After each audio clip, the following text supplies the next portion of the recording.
All right, greetings everyone. Thank you for attending the webinar. Today's session 2 of Status and Standing. Today we're going to talk about money, everyone's favorite subject. Last week we touched on it and we had some definitions for money, but today I really want to get into our system of money here in the U.S. and other countries have adopted a similar system, and some remedies that are available to us when it comes to fiat currency and real money. All right. So what I have open here is not my writing. This is Two Faces of Money, but it has a lot of great material in it. So I'm going to keep going back and forth between this document and other things I want to go over with everyone. Hope everyone's having a good week so far.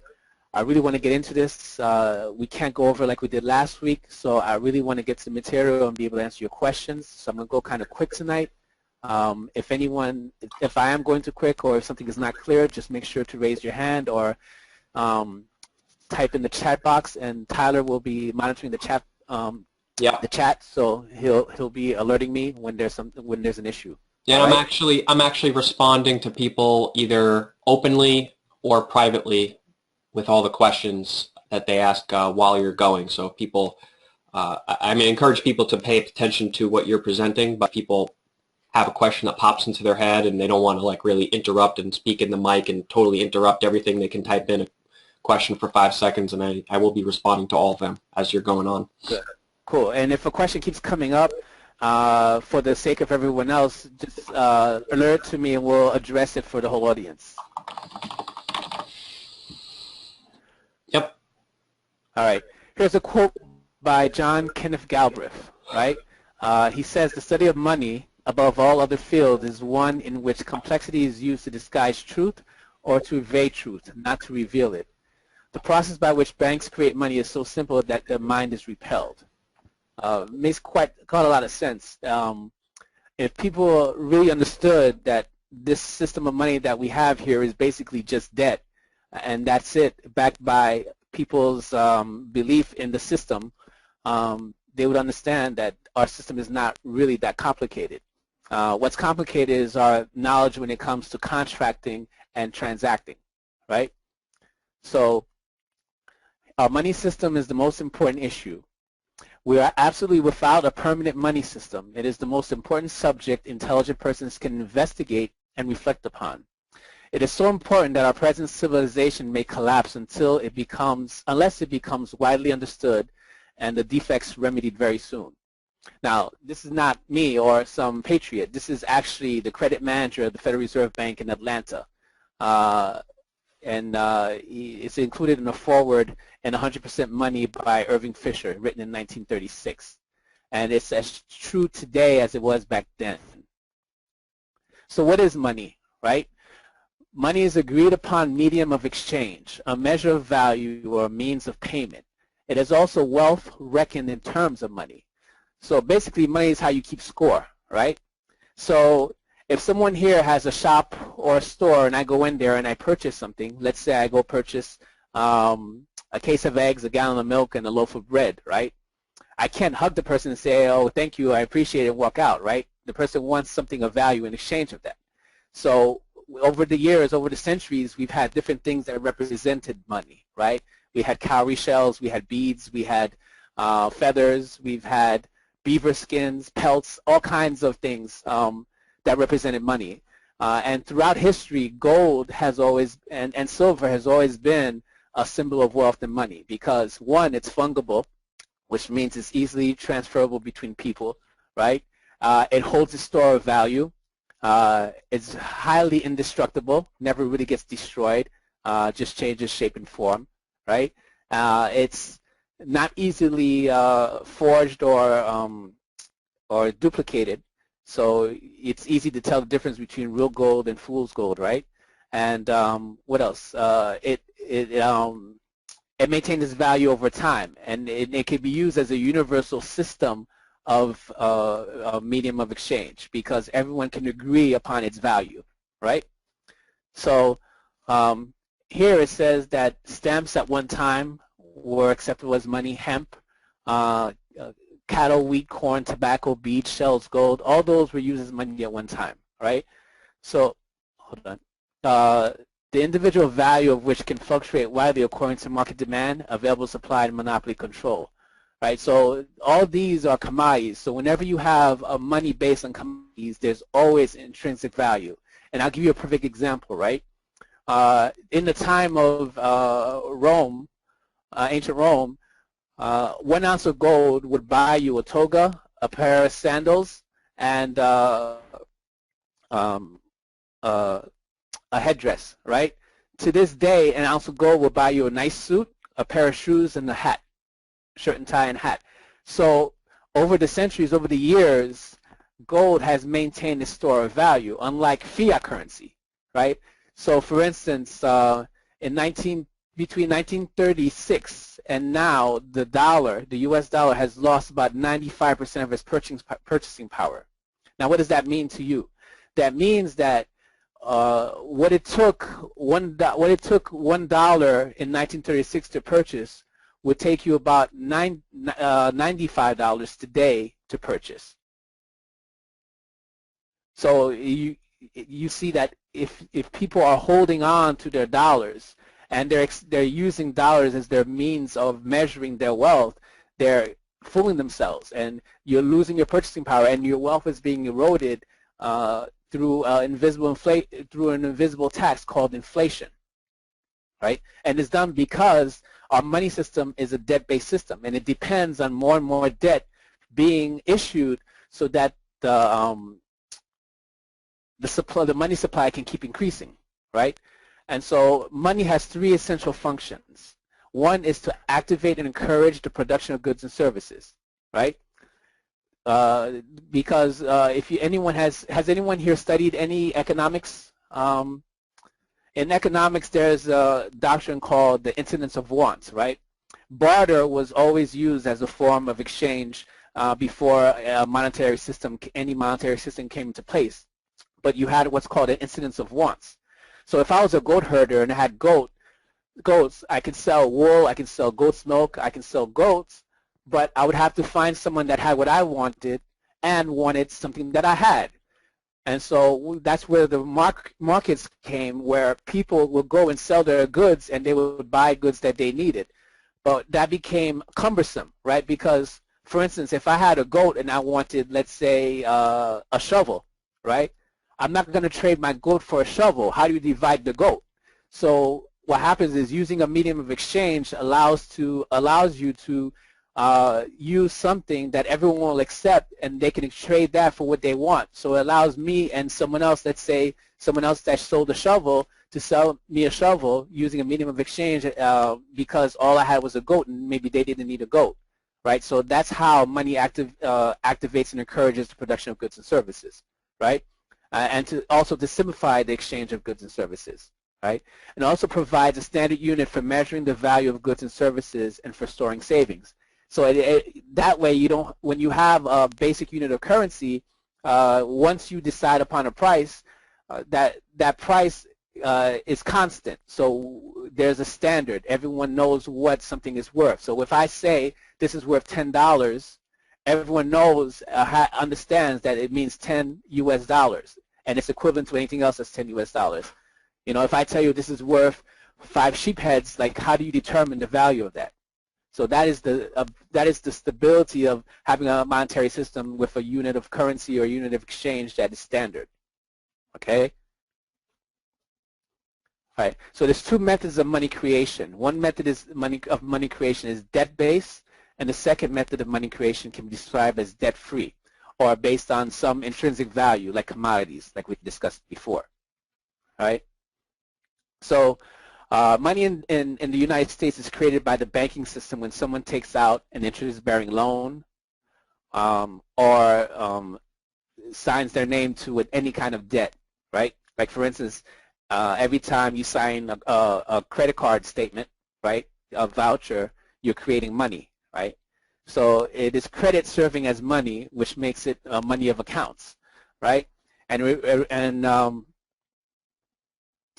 because we have a bank fiat money, our government, like the rest of us, is guilty not so much of overspending as it is guilty of overborrowing, using the labor and assets of we the people as collateral.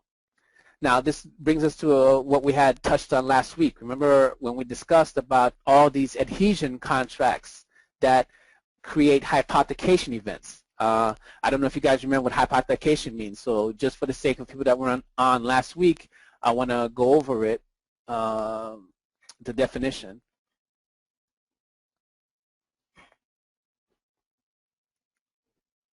Hypothecation.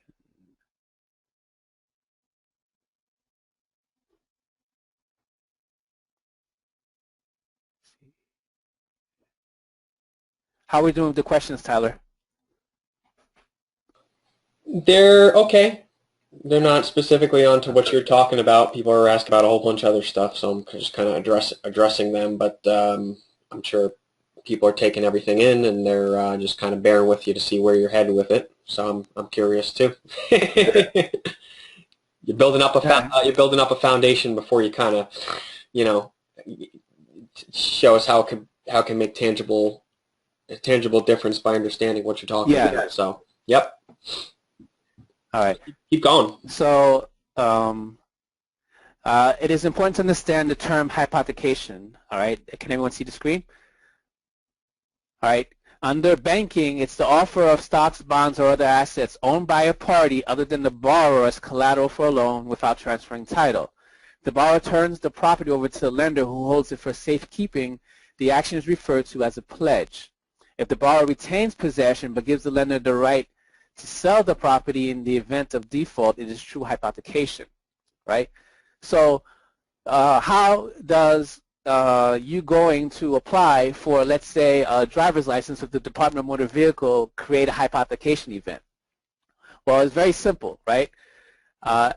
We had discussed last week that a true contract, a true agreement, one of the 6 elements of a contract is a meeting of the minds, and another element is consideration, which is either a mutual exchange or a detriment to both of the or detriment to both parties, right?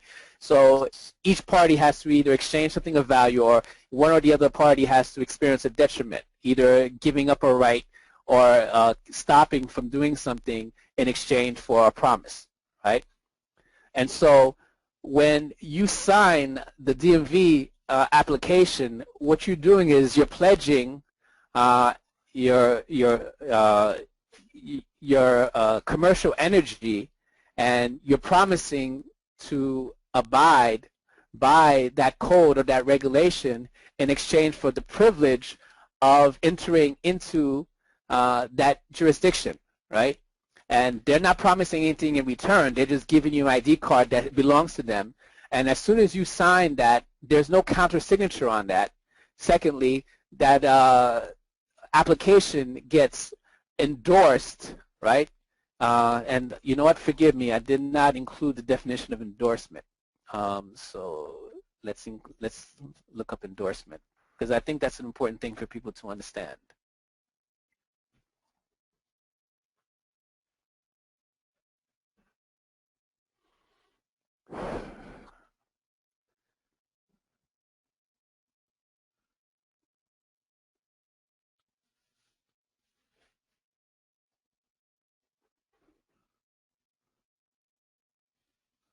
Oh, actually, I like this one better.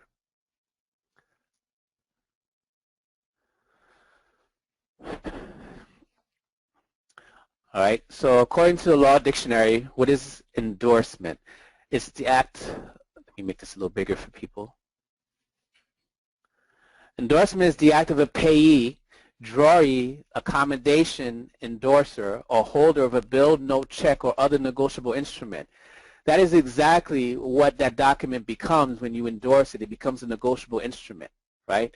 In writing his name upon the back of the same, with or without further or qualifying words whereby the property in the same is assigned and transferred to another. Remember we talked about hypothecation, right?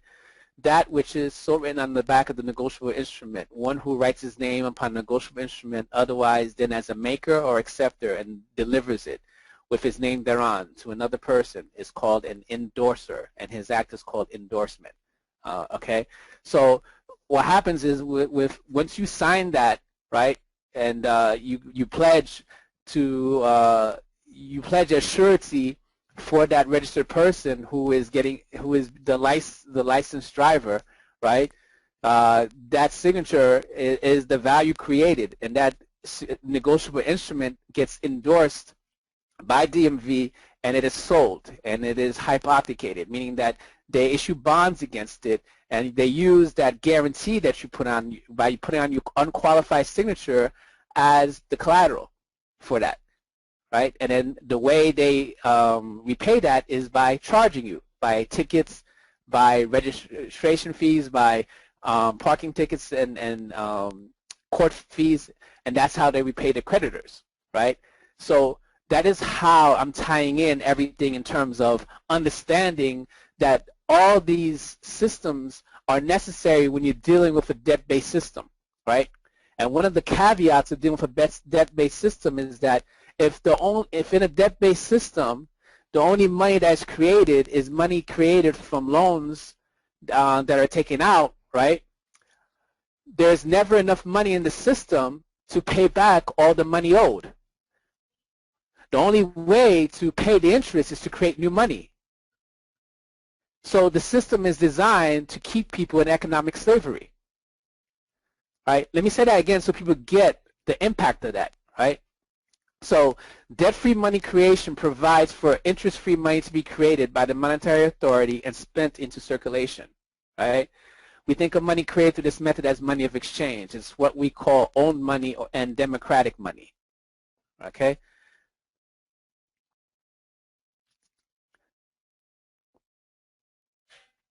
Now, so in 1936, Robert Hemphill of the Atlanta Federal Reserve said someone has to borrow every dollar we have in circulation, cash or credit. The dollar is based on credit, and every dollar in existence represents a dollar of debt owed by an individual, a business, firm, or a government unit, right, from a primer of money. All right, so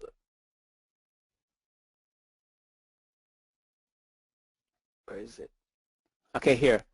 Okay, money is created as loans and thus represents debt. The interest associated with this debt money is not created as money when banks loans are made. The interest can only be paid if additional loans are created as money.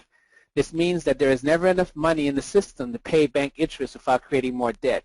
So this interest is essentially unpayable. Right? In this type of money system, total debt grows exponentially and will eventually become unpayable once new debt money creation can no longer be supported. Right? What does that mean to you? Right now in the U.S., you have a stated national debt of about 12 trillion, right? And that's not including unfunded liabilities of Social Security, Medicare, and the other social programs, right? So, and you have a gross GDP of 16 trillion, right? So, well, if you take into consideration unfunded liabilities of Medicare and Social Security, it's estimated that the national debt is closer to about 75 to 80 trillion. So that's 9 zeros, people, right? And we discussed last week that 14th Amendment citizens cannot question the public debt, right? So if anyone has experienced a rise in the police state in terms of them administering people, as them charging people, ticketing people for frivolous things, doing anything they can to raise revenue, this is why, because the system is spiraling out of control, right? So they have to find a way to make up for it. The IRS has reported that tax revenues has dropped dramatically over the last, I think, since 2000. Since 2000, tax revenues has dropped about 40%. Right? We had discussed that the IRS had issued derivatives against the tax receipts, and they defaulted on them. So the 1040 and the W-2 is another hypothecation event, right? And remember last week when we discussed the corporator doctrine, when we said that whenever a government or government agency partners with trading partners or corporations by selling trade receivables and trade payables in the forms of bonds, notes, and other negotiable instruments, it ceases to be a government unit, right? And so all these events are basically corporate events. These are not government events. This is not the government business. For instance, we've said that IRS bills, child support, student loans, all those are unsecured financial liabilities. These are all hypothecated events. These are not government liabilities. These are not special type of loans. And there is a remedy for all that if you can understand that. All right. One of the things I want to go over is, hold on. Last week we had discussed the 21 primary dealers, right? And I looked them up this week, right? So I'll give you an example, right? For instance, in the state of New York, all right, New York issues general obligation bonds, right? And in the state of New York, J.P. Morgan and Wells Fargo are the main primary dealers, right? So if you pay a ticket, right? Let's say a parking ticket, or if you pay a speeding ticket, right? And you make it payable to the court or DMV. If you pay by check, look to see who cashed that check, and you'll find that it's probably either J.P. Morgan or Wells Fargo who cashed that check. See, what happens is New York State gets its budget anywhere from 3 to 5 years in advance, and it sells bonds and other obligations and instruments to J.P. Morgan and Wells Fargo, who here are some of the primary dealers, right? And that changes from time to time, right?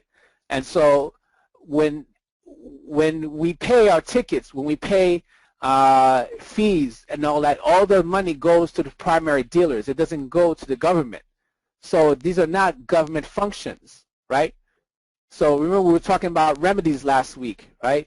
And we discussed, for instance, why if you know how to file a bankruptcy correctly, you can get any debt discharge that comes from, let's say, a Sallie Mae, or any of the government agencies, sponsored agencies like Ginnie Mae, Freddie Mac, IRS, any of the courts, because these are unsecured obligations. And if you have the wherewithal or the resources to find the QSIPs and the ISINs of these bonds that are trading, you can prove that these are financial obligations and negotiable instruments that are trading on the secondary market, and you can get discharged, right? So this is why I'm going over understanding the monetary system and how it works, and understand how the money is created and how you partake in that. Because people don't understand that when you hear that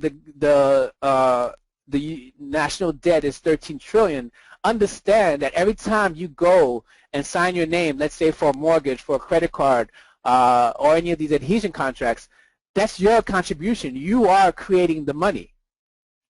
So we're walking around wondering how to pay our bills, walking around wondering how to make ends meet, when we're the ones who have all the wealth. If we were to stop going out there and signing our names and creating that debt, the system would collapse. That's the power that we have. And people have no clue. They don't understand. And that's where your power lies. You know, so all these people that are asking questions about trying to get access to the black card, you know, trying to monetize bonds and stuff like that, you're monetizing bonds all the time as a maker and endorser. The challenge is you're on the wrong side of the transaction. If you understood your power and understood how you create them, how the money is created, you can use it to your advantage. The problem is we're using our commercial energy to buy consumable goods that have no value, right? Instead of using that energy to buy true assets and encourage trade. You know, we've become a consumer population as opposed to producers. In the early 1900s, 95% of the population in the United States was self-employed, was either a business person or self-employed. You know, in the early 2000s, it was the exact inverse. Only 5% of the population were business owners and self-employed. And so become a nation of people dependent on the paycheck, right? Yo, that's crazy. That makes sense? That's one of the biggest things I always encourage people. A lot of the people that, I think a higher percentage of the people that are members of UCL and are on our email list, and I think it's a higher percentage than 5%, but it's still disappointing to me that whatever it be, 80% of the people are still dependent on a paycheck, and they're trying to, and there are ways to discharge debt, but people are putting a lot of energy into trying to discharge debt, but they're still dependent on a paycheck, and that's still giving them a disability in life. There's way, and I agree, and everyone has their situation. It's not a judgment or an indictment. What we're looking to do is not just give you a remedy, but give you a paradigm shift that helps you see money and wealth in a whole new way and understand it's not something that's separate and outside and distinct from you. It emanates and it flows from you. Financial energy is something that you create and you embody, right? And it shows up as money, right? People don't understand. It shows up as currency because that is how you keep score. I think a lot of people don't understand. A lot of people don't understand because they don't have that. They're not seen from that perspective. The school system and society brainwashes people to, like you said, be dependent on a paycheck. And then people don't understand. They don't see money in the way that we're trying to teach people. So they don't understand that they have a lot of value, and they're just giving it away for free. They don't understand they could just start a business with this skill that they have that they're doing for free. They could start charging for it and make triple the amount of money than they make at their job. I mean, I see it all the time. I try to point it out to people, and people don't understand. They like working on cars or for their friends, or they like sewing and creating clothing, or whatever it is. They like fiddling around on the internet and build I years ago I used to fiddle around on and create websites and stuff just as a joke, just to like make fun of different. I can't go into it all now, but I used to build websites just to make fun of different things that were going on. You know what I mean? But I turned it into a constructive thing. But your intellect, your skill, your creativity, your passion, your experience level, your influence, your advice, you can be a consultant, right? I mean, that's what you do. You do consulting, right? So yeah, and you can always start where you're at, right? Because not everyone may be in a position to start a business, or maybe they have not developed their skills, or because of time constraints and other constraints, they're not in a position to start a business now. But that doesn't keep you from using your resources to acquire assets that can generate additional income and create additional wealth for you. You see, instead of taking out debt to buy that big screen TV, right, or buy that more expensive car, right, a person can take out debt to pick up a designation, right, or to acquire a capital asset, or invest into a multi-level marketing business, or open a trading account. What I'm saying is you start where you're at and you build from there, right? So if we know that we can create money by using our signature, so that's the problem is not the system, is you being responsible and using that commercial energy correctly. So stop signing your signature for goods that depreciate as soon as you walk out of the store, and start using your signature to acquire skills, acquire knowledge, acquire assets, and using leverage to your advantage, right? So in finance, right, there's a theory that is taught which helps people understand the power of compound interest, right? And it's called the Rule of 72. And it's very simple. All this means is that if you take any sum of money and you invest it and you get a stated interest rate, you take that interest rate and divide it into 72, and that will tell you how many years it will take for your money to double, right? And what does that mean in practical sense, right? So let's say I have $10,000 and I go open a CD, right? And let's say I get 2% on the CD. And obviously, banks are not offering 2% CDs anymore. But let's, for argument's sake, let's say I'm getting 2%. However, right? if you so go if I take 2% and I however, yeah, if you go offshore, you can right. get 5-6%. Right, and right? people can get with you and with me for the different places that have the highest rates, correct? Okay. Yeah. But for the purposes of this example, right? So if you take 2 and divide it into 72, that is 36, which means that if I don't do anything else but leave my money in there for 36 years, at the end of 36 years, I have $20,000. Okay? So now, let's say I get a little smart and I go to the bank across the street and I get a competitive interest rate, right? And let's say this bank offers me 4%, right? So at the end of so now 4 goes into 72 how many times? 18 times, right? So at the end of 18 years, I should have double the amount, right? Right? And so if I don't do anything else but leave that money in there for 72 years, every 18 years that money is going to double. So at the end of 72 years, I'll have not double what I would have if I had 2%. I'll actually have 4 times as much, right? So I'll have $40,000 at the end of 72 years, right? Does that make sense? Do you see the difference that 2% interest makes? So let's say I go offshore and I get real aggressive and I make 8%, right, on my money, right? So that means every 9 years my money is going to double, right? So now at the end of, if I don't do anything else but leave my money in there, at the end of 9 years I'll have 20,000. At the end of 18 years I'll have 40,000. At the end of 72 years I'll have a whopping $90,000, right?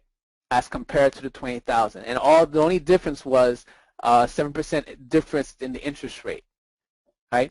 So let's look at it the inverse, right?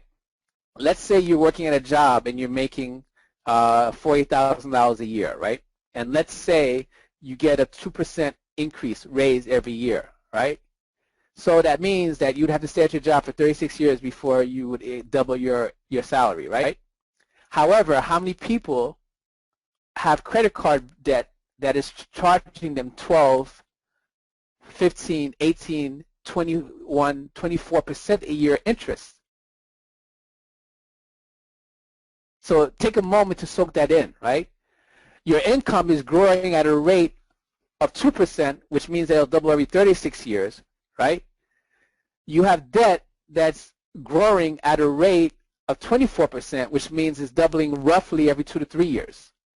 So you see how this system is designed for people to fail? Yeah. So who's the problem? Is it the judge that you're facing? Is it the police officer who's doing his job? Whether it's a private corporate job or as a public officer, he's doing his job, right?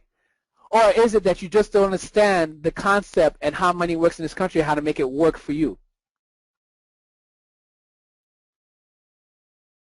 I would really like to get some feedback, right? I really want to hear where people are at with what we're discussing today, because I think this is very important. And once again, I'm not coming down on people.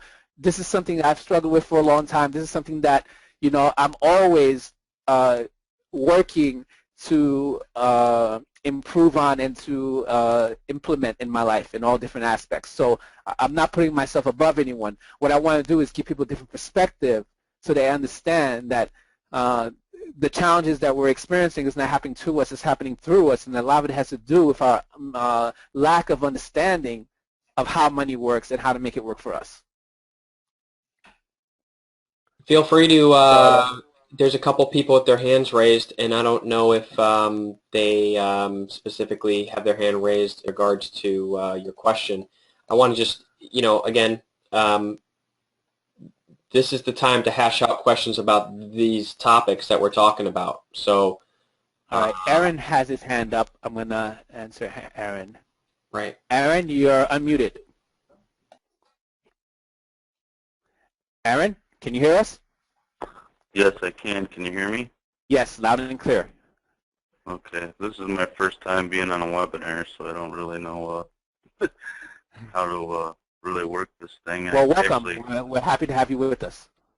Thanks for having me. I had a bunch of questions, really, but I guess the one, if I went to court and they told me I have to pay such and such, and I paid with Federal Reserve notes, isn't that bad? Because then I'm like in their club and I'm doing things their way, and I was reading, can I make a bond? Okay, this is a big misconception, right?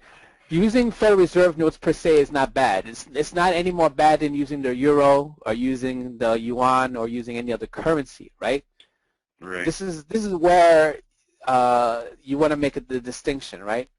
Now, if you are attempting to separate yourself and to set your status, right, as someone who's without the United States, when you're interfacing with the United States or any of its agents, or enclaves or insular possessions, you don't want to transact with them using Federal Reserve notes. What you may want to consider is using postal money orders, right? And the reason is this, right? So if I work at Apple, right, and Apple, let's say, provides services to make it as fringe benefits to make the experience from there better, right? And they have what's called the Apple dollar, right? And the Apple dollar is used to buy lunch in the cafeteria. They have this whole thing, like you get a merit system, you get Apple dollars for bonus, whatever. But the Apple dollar represents being an Apple employee, right? Right. So when you are transacting the federal government using their script, you're saying I am part of the system, part of a government employee, and I have because the Federal Reserve notes are for the government and its agencies to conduct trade and do business. So it's not really meant for us, right? You understand? So let's say you wanna pay a court card, you can use a postal money order. And I'll give you a great example, right? I had filed something into the court, and I bought a money order, and I filled it out, and I put in the memo, redeem in lawful money, right? After about a month, they sent me back what I filed into the court along with the money order and said, please make this out to the Department of Treasury. We cannot cash it. Please make it out to what? The Department of Treasury. We cannot cash it. Huh. That's pretty wild. Yeah. So that just goes to show that the system we are dealing with is not lawful money, and lawful money does exist, right? The republic is still there. And you're always in it. It's just you forget, right? And you keep going back. It's like Dorothy and the Wizard of Oz, right? Well, where does House Joint Resolution 192 fall into play when it comes to Federal Reserve notes and paying off debts? I mean, if we're a bankrupt nation and we've been bankrupt and there is no money except for this fiat currency, then how can the ball still keep going? Remember, it's not we that are bankrupt. It's the corporate United States that is bankrupt, right? Right, but if the Federal Reserve notes is nothing more than just transferring in debt, it's not really money. No, it's not money. It's legal tender, right? So to make it's legal tender. So it doesn't mean anything using Federal Reserve notes, right? The only time you want to not transact in Federal Reserve notes is when you're dealing directly, specifically with these government agencies, right?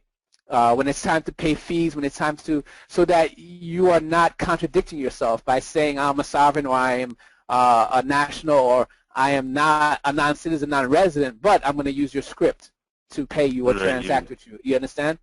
Because what you're doing is Because what you're doing is when you're coming out of the republic and going to the democracy when you do that. Now, if you go into a store, like the example I used before, and you purchase something and you're using a legal tender, there is nothing wrong with that because that is a private transaction. You're trading your labor and your asset, your property for other property. That's an exchange, right?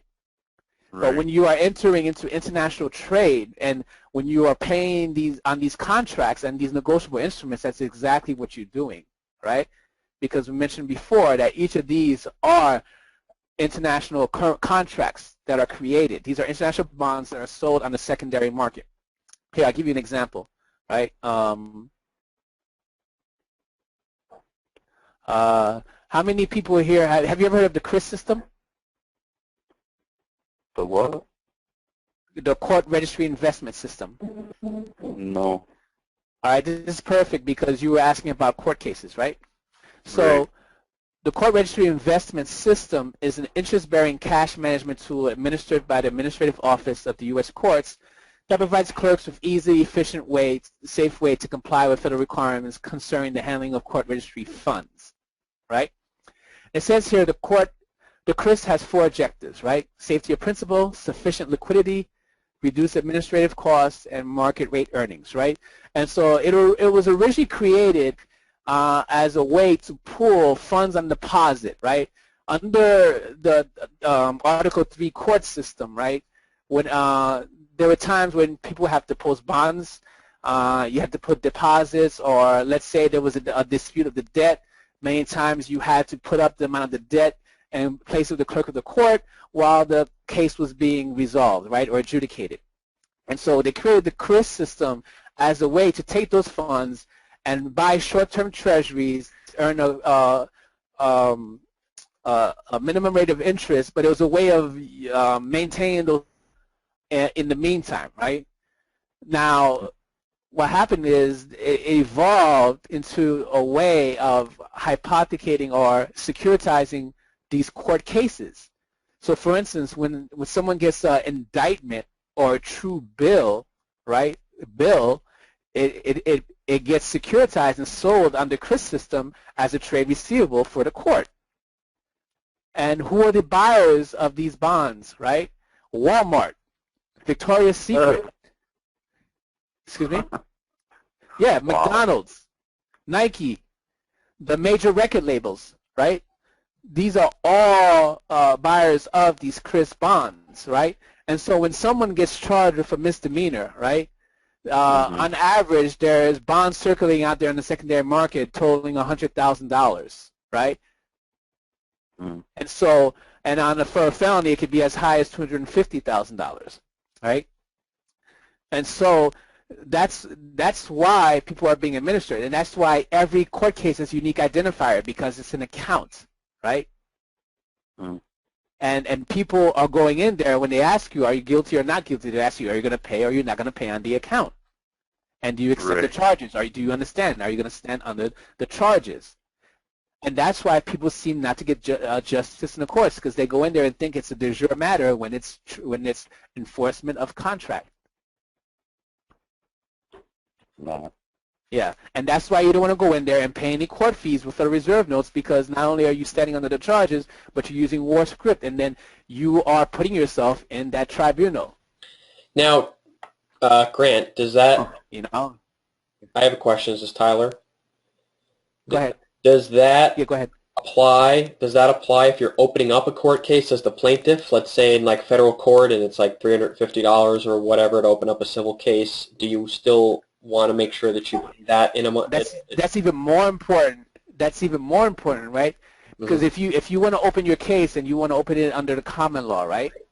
And Right. you're using the war script, or you're using Federal Reserve notes, which is legal tender, but it's not lawful money.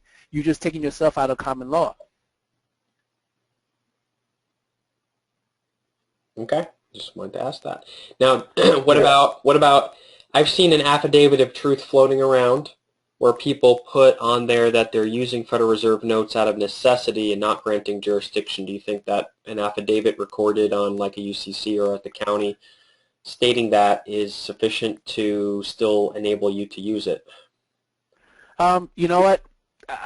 I really don't have a definitive answer for that.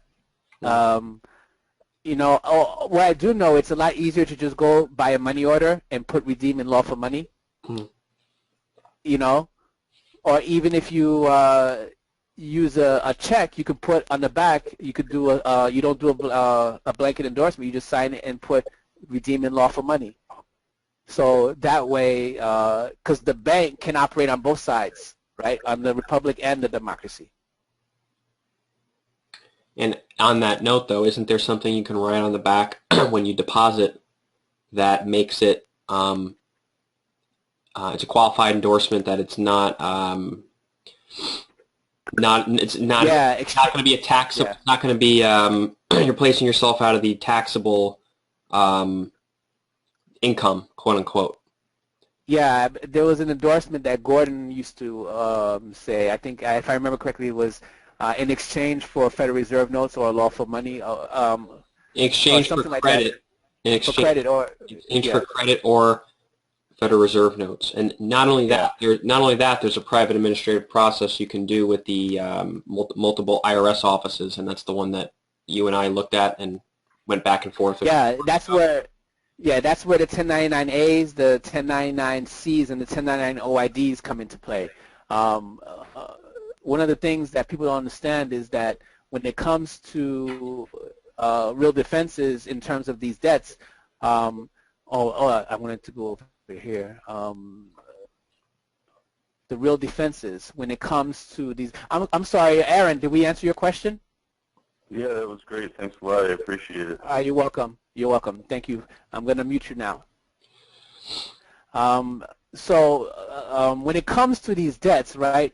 There are 10 real defenses that anyone could even if someone is the holder or holder in due course, that you can raise as a defense against enforcement of that debt, right? And the 10 real defenses are as follows. Here, real defenses. It's a type of defense that is good against any possible claimant, so that the maker or drawer of a negotiable instrument can raise it even against a holder in due course. So if someone is in court, right, to goes to Aaron's question, and a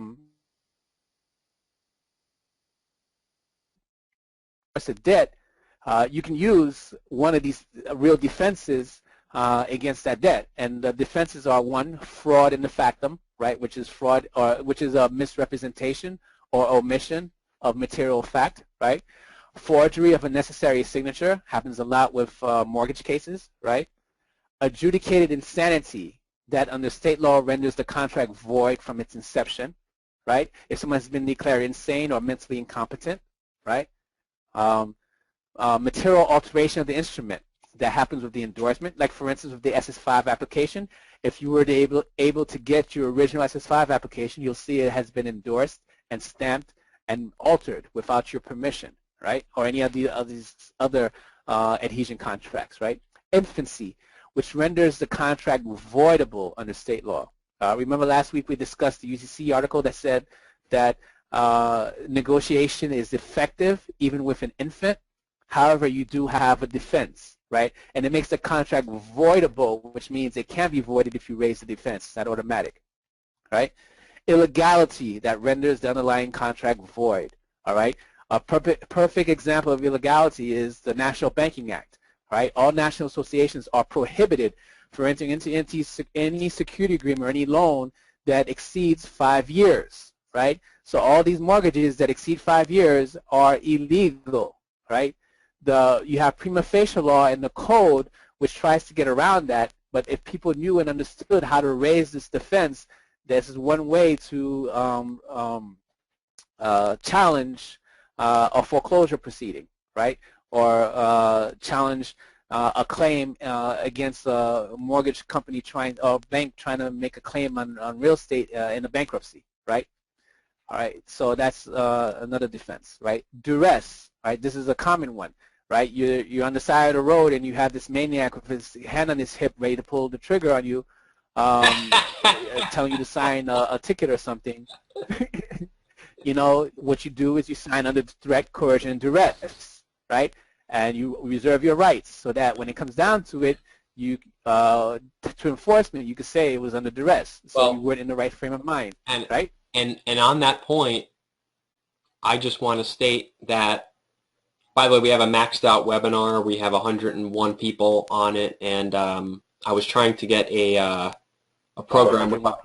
I was trying to get a program where we can fit 200, because I think then we wouldn't have to prevent anyone from getting on. So I just want to say, hey, if anyone is like falling asleep or has to walk out of the room or whatever, just sign yourself off so that you might enable one other person who is getting kicked, not being able to get on to get on. So, but hopefully next week we'll have it where we won't have a limit. But it's incredibly expensive. It's like $500 a month almost to get to have like more than 100 people on at a time. But I think we can still figure out how to afford that. But anyways, I wanted to say that on duress, we get a lot of emails from people and a lot of calls and stuff from people trying to do traffic stuff.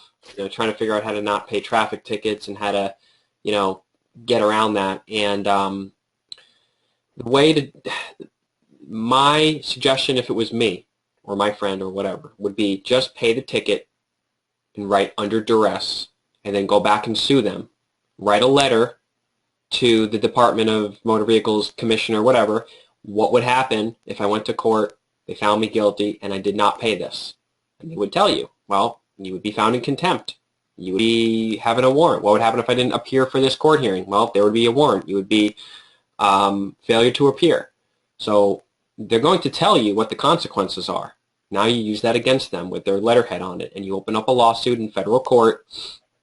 It's $350, but if you win, wait. I don't mean to cut you off, Tyler, but that's a great suggestion. But I have one comment, right?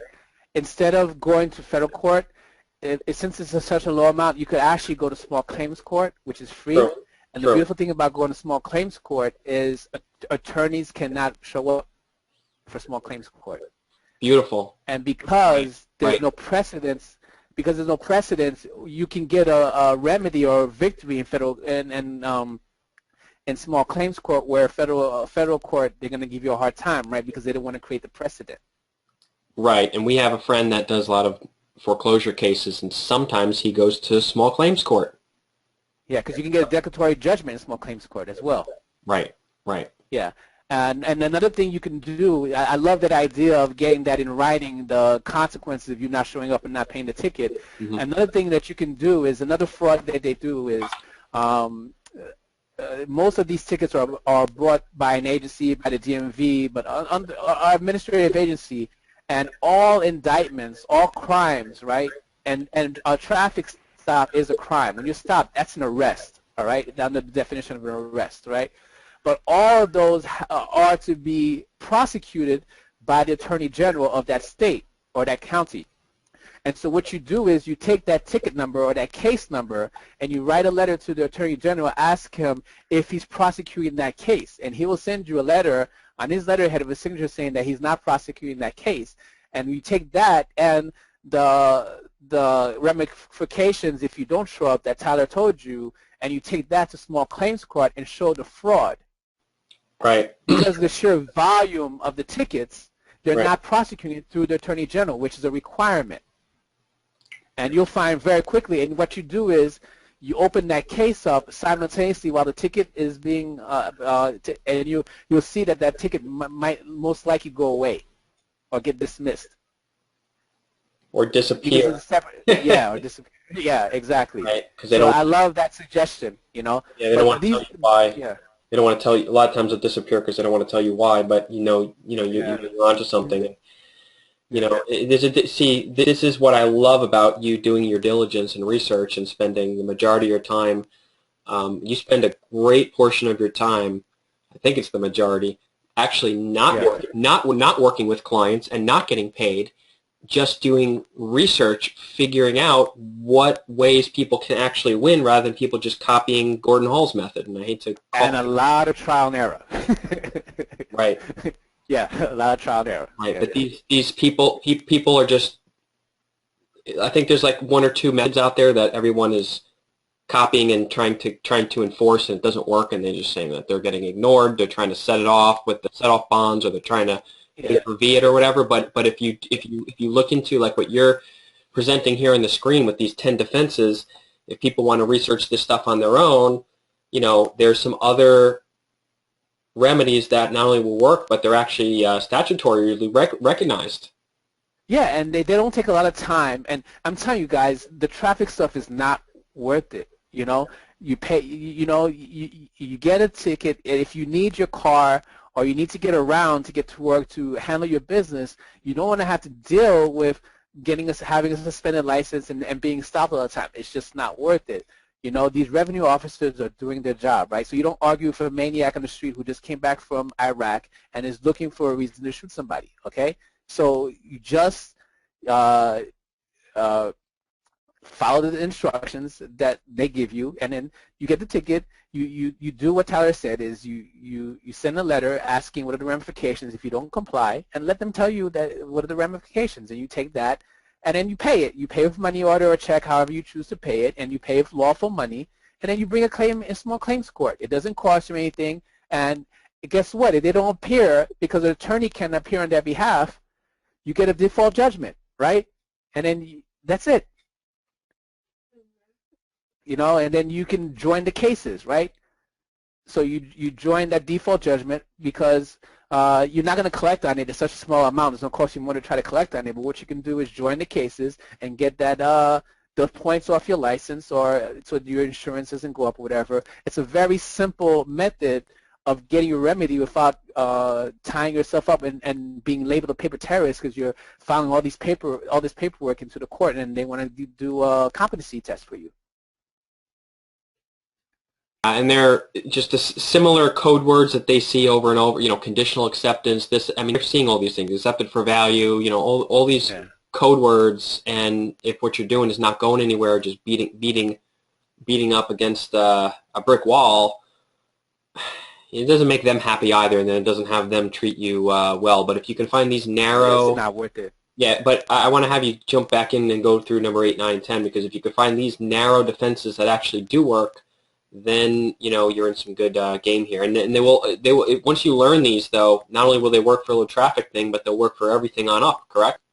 Yeah, these are, because remember, everything is, when you're dealing with a system where everything is debt, the only issue is the issue of bonds, right? So everything is a bond. Everything is a negotiable instrument, right? And everything is contract, right? For all these debts that they're assessing you, it doesn't matter what they label it, it's all contract. At some point in time, you entered into a contract or adhesion or some kind by tacit agreement, and now they're trying to collect on the debt, right? And so these are the defenses, right? So 8 is a great one. We discussed it a little bit last week, discharge in bankruptcy, or any discharge known to the holder in due course, right? Something that people may not realize is, remember we talked about the 1099 OID, 1099A, and 1099C, right? The Department of Treasury is the secondary obligor on all mortgages. In all mortgage situations, the DOT, which stands for the Department of Transportation, holds the Treasury notes, bills, and bonds attached to the original promissory note. This information is then communicated to the Bureau of Public Debt to keep a daily account of the national debt. Okay? So OID stands for original issue discount. It is the bond information related to your promissory note. It is converted to a bond, and the bank makes itself a beneficiary of the interest on the bonds. Okay? The Department of Transportation uses your signature as an asset to sell debt to the public domestically and internationally. Filling out a 1099 OID allows for payment of the amount of the original note. A 1099-C allows for cancellation of debt. A 1099-A allows for reclamation of the abandoned property. Now, I want to make this clear. I am not telling anyone out there to go out and fill out a 1099 OID, 1099-A, or 1099-C. I repeat, I am not telling anyone to go out and fill out a 1099 OID, 1099-C, or 1099-A, all right? They are available, but if you don't know what you're doing, I suggest that you do further study and understand completely what these forms are used for and what situations you would use them, okay? Now, optional forms 90 and 91 allow for release of liens on real property. Optional form 90 and releases of liens on personal property held in escrow optional form 91, right? So this is great for situations when you're dealing with property that's being seized, that has been seized. Like for instance, let's say a car was seized in a drug raid or something like that. Property like a house that's been seized. These are great for releasing the liens, putting up another surety. A lot of people don't realize that you can self-insure. You can post a bond with the county by posting a bond that has some collateral, some value attached to it. I'm not telling you posting a bond on your signature because you're going to have a hard time doing that. All I'm saying is those that want to self-assure and want to be able to operate without entering into contract, there are options out there. And maybe we'll do a specific webinar on how to do that, but there are what's called guarantee associations. Basically what they do is, let's say you have a group of people like a community trust or something that have assets, and what they do is they put those assets in a trust and they self-assure, and they each, let's say, contribute to that trust, and they post a bond, and they self-insure. Let's say they want to insure their vehicles, they insure their homes, they insure for general liability, but those options are available. It's never discussed, but if you contact the superintendent of insurance of your state or city or municipality, they can give you instructions on how to do that. Most of the times, if you pay anywhere from $500 to $5,000, what you can do is get a fidelity bond or a guarantee or payment bond or performance bond, which will allow your your insurance guarantee or your trust to be able to enter into the jurisdiction. For instance, let's say you want to insure cars and self-insure and register your car with DMV without going through a national insurer. So those are ways of using the optional Form 90 or Form 91, and these are ways of getting your remedy without going crazy with trying to figure out how to discharge debt and all that stuff, because it's very challenging if you don't know what you're doing. Does that make sense?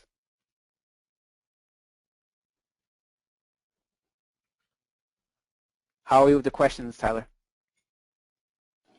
I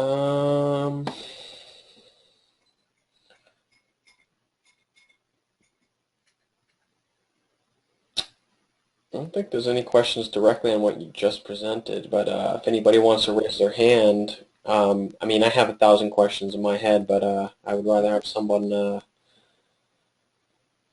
I want you to go through the material. You know what I mean? Okay.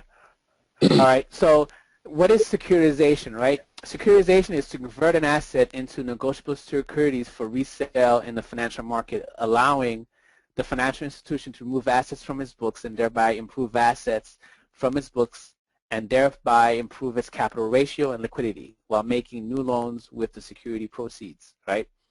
And so how does this relate to government agencies, right? Like, for remember the example I gave before of New York State issuing general obligation bonds, right?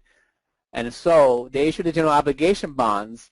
Those bonds get sold and they get pooled into securitized and pooled, and those are taken off the books, right? And then those monies come in, right? And those are what's enumerated in the CAFA reports, which is the consolidated accounting and financial reports, right?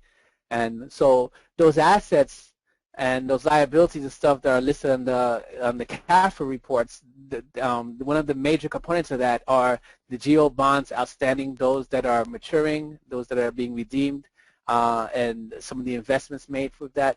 And so everything is about bonds, everything is about securitization, everything is about hypothecating the debt, is increasing the money supply, because that's how the more and more people are in debt, the more and more you increase the money supply, the more these bankers make money, right? And the more people go into debt and the more people have to slave just to make ends meet, the more control they have over the economy. And so that's why it's so important for you guys to understand who you are and your role in all this, right?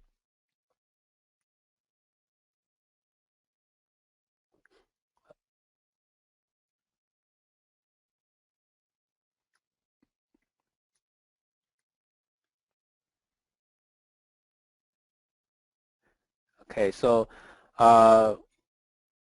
there's something here I want to go into. All right, so the Federal Reserve System, right? What is it? The Federal Reserve System was created, the concept for it was created around 1911, and legislation was passed in about 1914, making the Federal Reserve System the central bank of the United States, right? And you have 170 plus countries manage their economies through some central bank system, all of which are coordinated by the Bank of International Settlements in Basel, Switzerland, right? BIS. Now, the Federal Reserve is the de facto leader, and what that means is the Federal Reserve of the United States is one of the major components of the BIS, which is the Bank of International Settlements, and its fund called the International Monetary Fund, right? And the International Monetary Fund is basically a central bank for central banks. So that's the function it plays, and the reason it says the Federal Reserve is a de facto leader because the governor of the Federal Reserve is not the governor of the Federal Reserve, the Secretary of the Treasury is also the governor of the IMF, right? And so we play a major role not only here but internationally, right?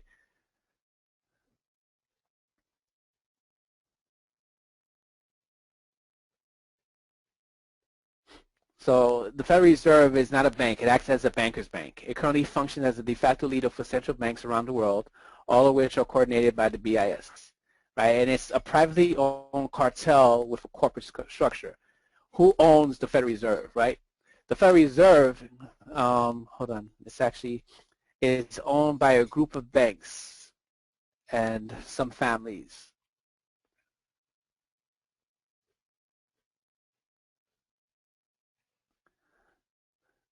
I'm going to go into it, the structure and how it's set up.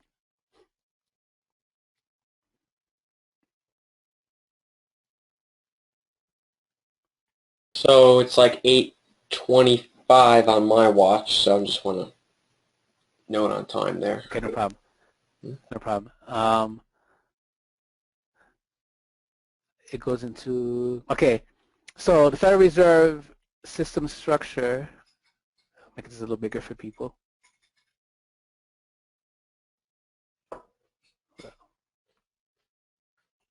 Okay. It's composed of the President of the appointed Board of Governors or Federal Reserve Board, partially presently appointed Federal Open Market Committee, and 12 regional Federal Reserve banks, right, located in major cities throughout the nation, right? The Federal Reserve has both private and public components to serve the interests of the public and private banks. The structure is considered unique among central banks. It is unusual in that the United States Department of Treasury, an entity outside of the central bank, creates the currency used.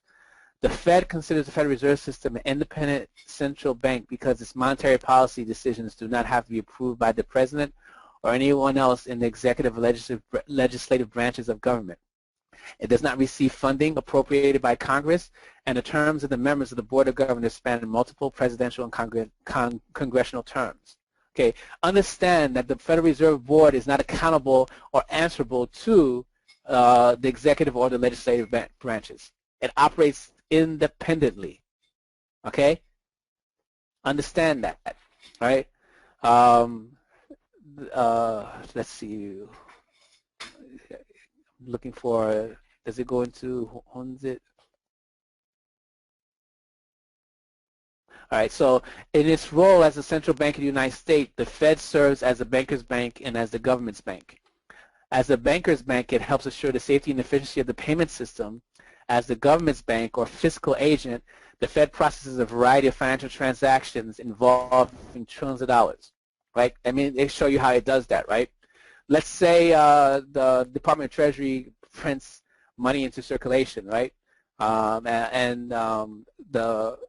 Let's say the government wants to issue $100 million in treasuries, right? So the Department of Treasury prints the money, right? They print it. The Federal Reserve issues the bonds, and sells it through one of their dealers. Let's say, what's their names? What's that major? It's not Wells Fargo. It's Goldman Sachs, right? And Goldman Sachs goes out into the market and buys, sells the treasuries for the Federal Reserve, and the Federal Reserve pays Goldman Sachs a fee for doing that, as opposed to them selling it directly to the public. And why does this make a difference, right? Because not only is Goldman Sachs making money, but Goldman Sachs is on the board. Goldman Sachs is on the board of governors for the Federal Reserve and is one of the primary owners of the Federal Reserve. So it's important to understand that the system has been hijacked, right? So you remember when I went back to the 21 primary dealers? Let's go, like Bank of Nova Scotia, right? BMO Capital Markets, BNP Paribas, Barclays, Cantor Fitzgerald, Citigroup, Credit Suisse, you have Deutsche Bank, Goldman Sachs, HSBC, JP Morgan, Merrill Lynch, TD Securities, UBS. So these are the primary dealers. And what is a primary dealer, right? Primary dealers serve as trading counterparties of the New York Fed in its implementation of monetary policy. This role includes the obligations to participate consistently in open market operations to carry out U.S. monetary policy pursuant to the direction of the Federal Open Market Committee and provide the New York Fed's trading desk with market information and analysis, blah, blah, blah, right? And it also required to participate in all auctions of U.S. government debt and to make reasonable markets for the New York Fed when it transacts on behalf of its foreign official account holders, right? So this is all one big Ponzi scheme, right, to prop up the dollar and to keep this system going. Because if you look at how the system works, when it's a debt-based system, right, which remember we talked about how we're involved in transfers and not transactions, where you take your commercial energy and it's transferred to a government that does nothing for you. It prints the money and it charges you an invisible tax through inflation by continuing to print it, right? And charges you for the use of it, right?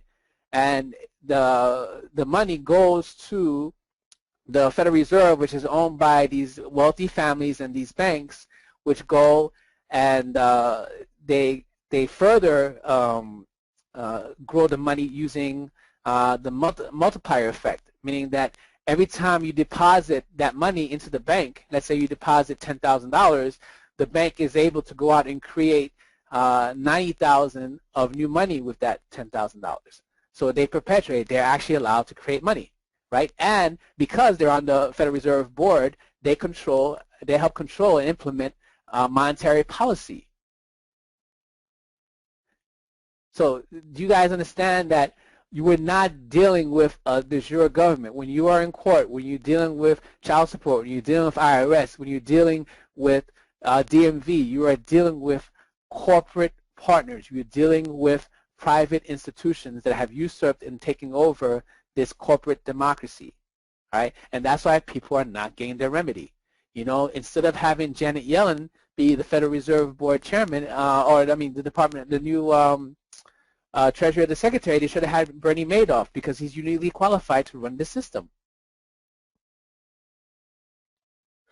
Well, why do you say that?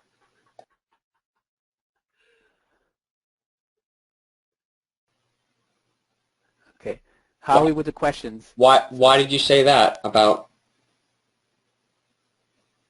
Bernie Madoff? Well, could you explain what you just said? Because what is a Ponzi scheme, right? A Ponzi scheme is a scheme where you have the people that come in on the top profit when people come in, and the only way to keep it going is to have people keep coming in and paying into the system, right?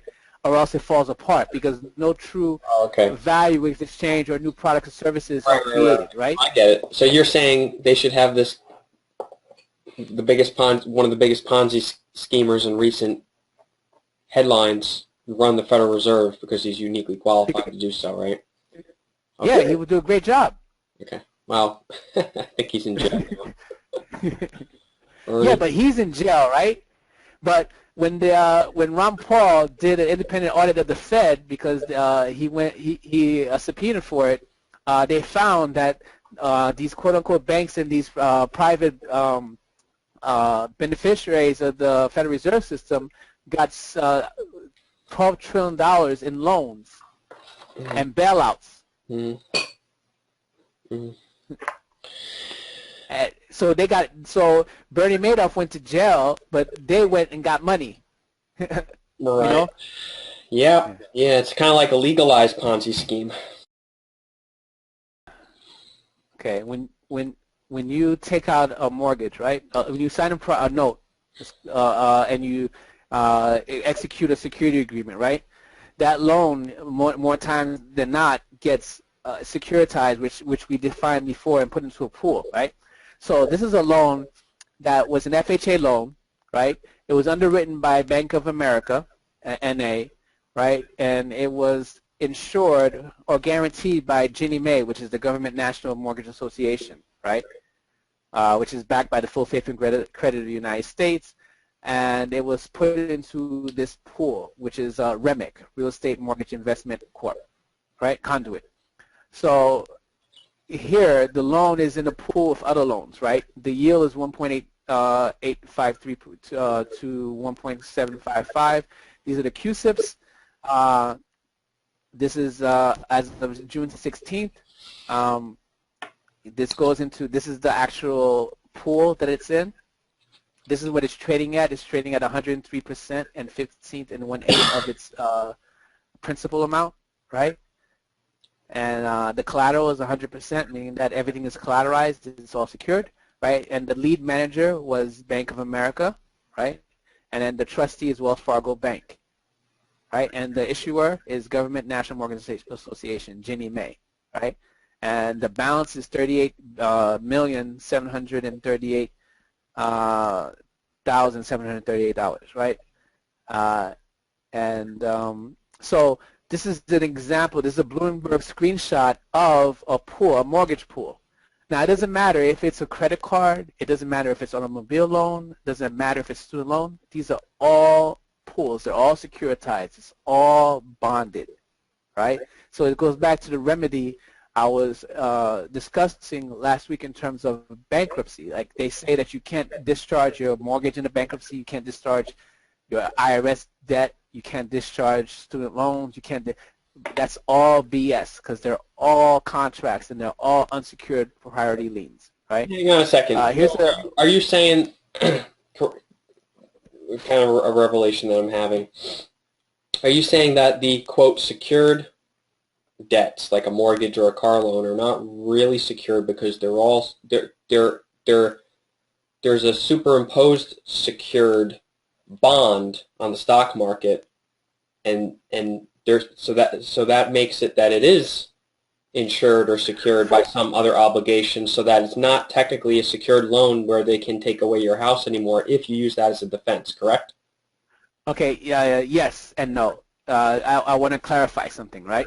So under the right to enforce a contract, only the holder of the note, right, has the ability to enforce a contract or bring in an enforceable claim for a cognizable injury, right? And so when the original lender or the holder of the note securitizes that note into a mortgage pool, right, a collateralized mortgage obligation known as a CMO, a true sale has to occur.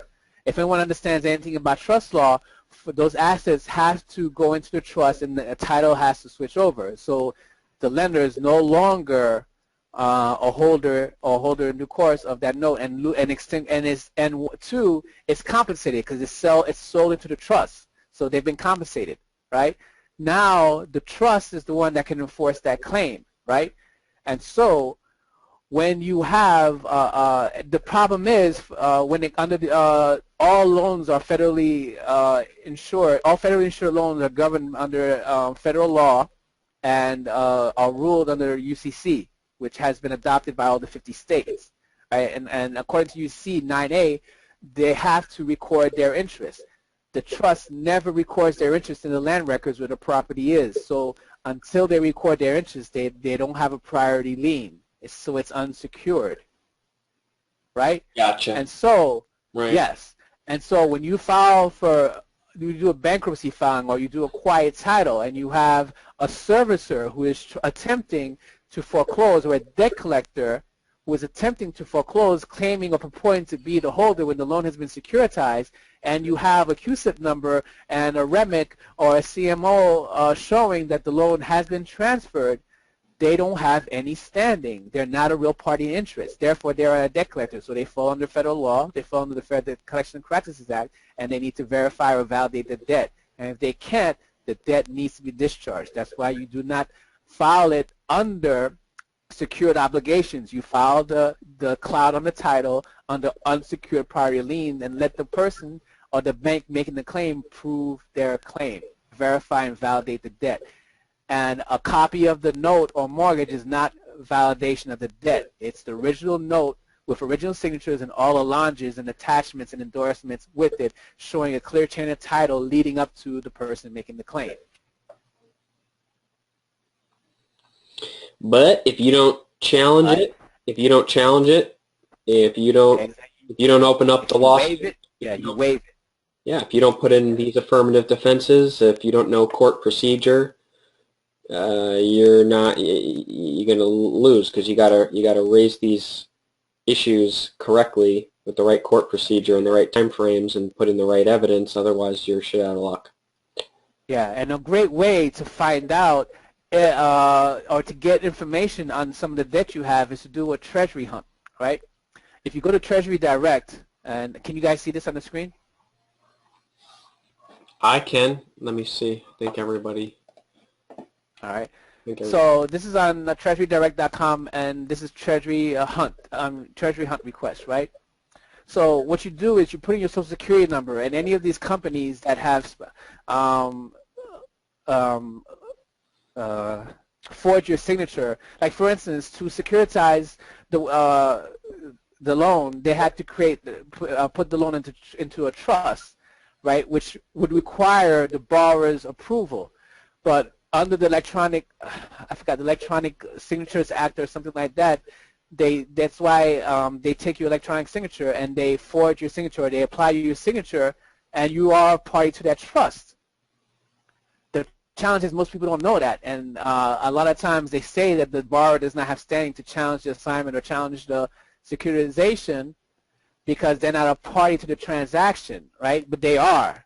And a great way to find out is to do a Treasury Hunt request. So you put in your Social Security number, or if you did it through an entity, you use the EIN. And what will happen is any bonds that are issued that have been securitized and added to the Department of Treasury's pool will show up on this. And you can actually write them and ask them to send you information on that bond, because you can redeem it, and that's where the 1099A and 1099C come in, and 1099OID. So we're not telling you to go out and file instruments and file 1099OID. We're telling you that if you understand how the process works, you can actually have them do the work for you. So if you do a Treasury Hunt request, and I'm not going to put in a Social Security number or anything right now, but you just put it in, and whatever comes up, you just write to them and ask them to either send you the copy of the bond or whatever, and you can use that to make a claim. So this is not you saying it, this is the Department of Treasury saying it. And you can do an FTC affidavit for someone stealing your identity. So these are some of the ways, if you understand how the system works, if you understand money, if you understand a monetary system, you can get your remedy.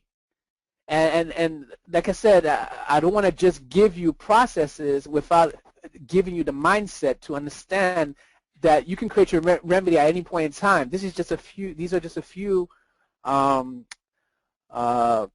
strategies that you can use. But once you understand stuff, you can create your remedy at any point in time. You'll know what to do. How much more material do you have versus room for questions? Do you want to take a question or two instead Sure, of I'll take questions. take all the questions at the end and stuff? But Yeah. I definitely think the most valuable thing is for you to run through your slides and stuff that you have. So I don't want to be overloading you with questions. That's fine. Let's take Michelle Van Alden. Michelle, you are unmuted.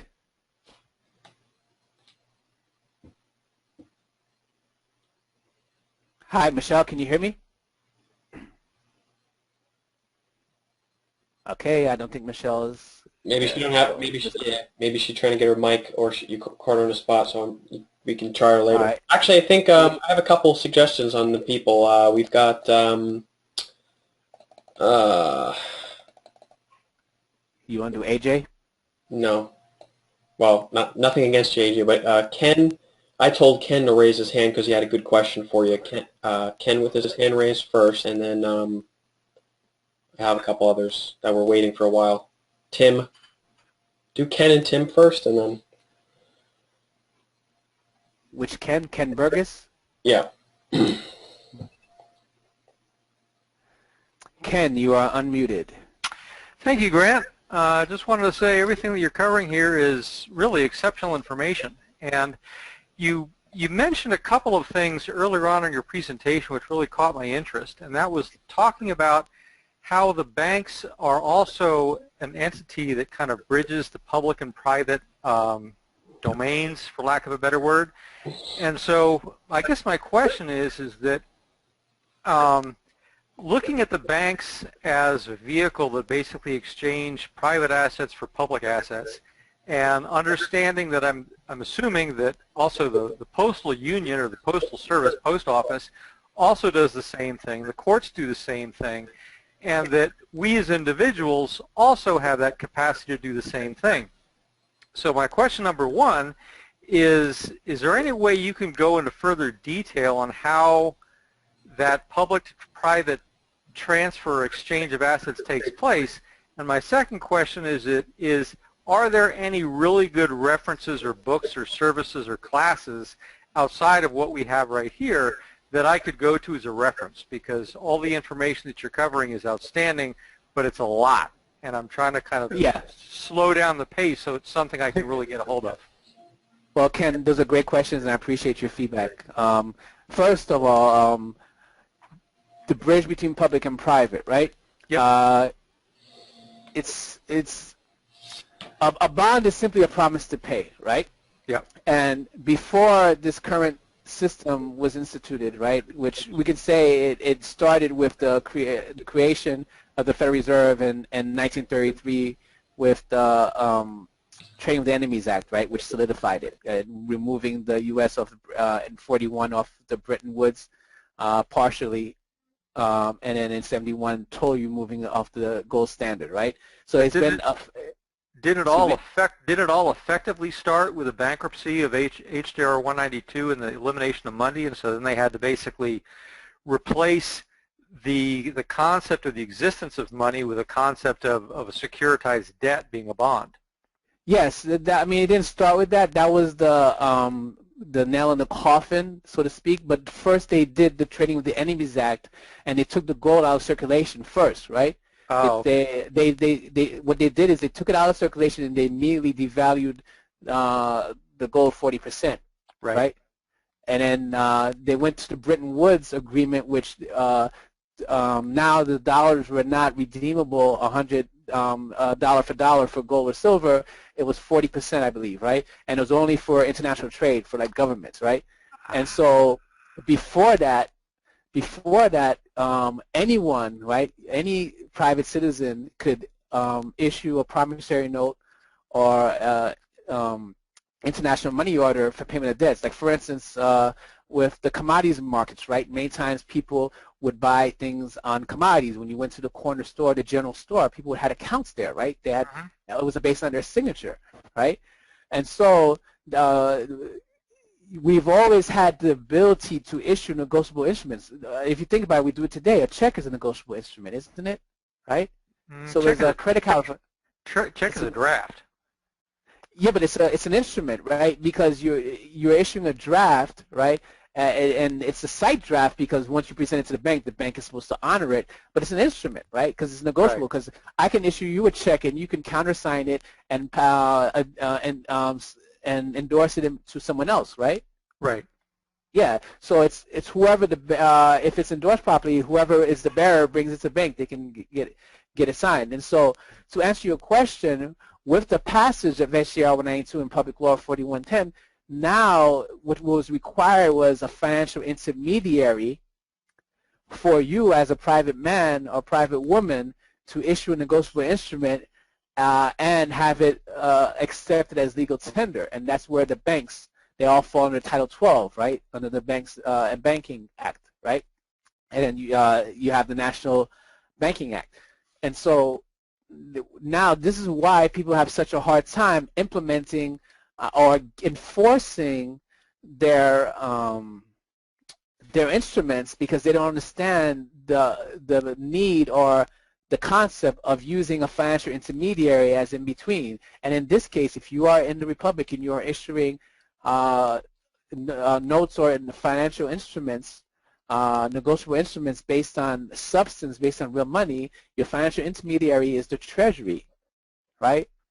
And there's a specific process for using the Treasury to do so, right? And there's different people out there teaching different methods. I don't teach those methods because I personally don't have any experience with them working. So I don't purport anything that I haven't done myself or actually seen work, right? I've heard people have success with them, but until I have definite proof of it working, or having had success with it, I don't teach that. But I do know and understand, to answer your question, is all the evidence of it working, or the only way to, as a private man, to issue a negotiable instrument, issue a promissory note or a bond, and have and be able to segue into the public is through the use of a financial institution. For instance, using a closed checking account, using a EFT, using an authenticated birth certificate as a letter of credit to discharge a liability. I've heard of it working. I haven't had any experience with that, so I don't teach it, right? But that's the best answer I can give you to your question. Now, in terms of understanding this stuff and really getting to it, one of the best things to do, in my recommendation, is definitions are important. I would get a great financial dictionary. There's I forgot the name of the book, but it's in any Barnes & Noble or Amazon's. Is secure. You know what? I will get it before the end of the webinar. I'll get it. I'll get it for you. It goes into securities and transactions. But a good thing to start is also reading the UCC and really understanding it, because the UCC goes into negotiable instruments. It goes into the definitions. It goes into enforcement. It goes into presentment. It goes into secured creditors' rights. It goes into debtors' rights. It goes into verification, validation of the debt. It goes into collateral and security, perfecting your security interests. So that and a great law dictionary is where I would start. And if you're going to use a law dictionary, if you're going to use Black's, I would use 4th edition and previous.